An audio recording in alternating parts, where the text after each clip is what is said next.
નમસ્કાર મિત્રો, આપ જોઈ રહ્યા છો વીએસ ન્યૂઝ। છતડિયા ગામથી મહત્વના સમાચાર મળી રહ્યા છે। રાજુલા તાલુકાના છતડિયા ગામે વાડી વિસ્તારમાં આગ લાગવાની ઘટના ઘટી।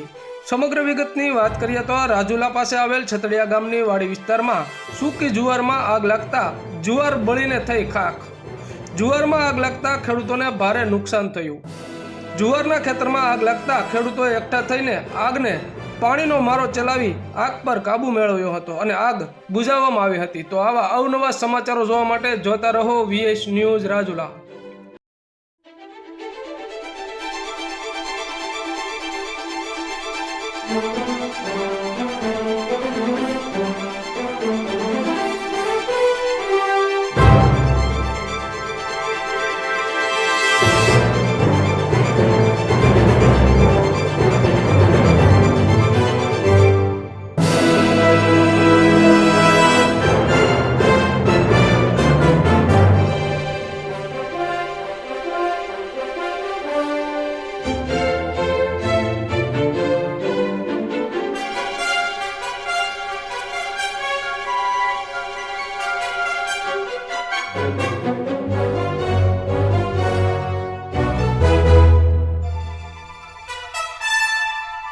Thank you.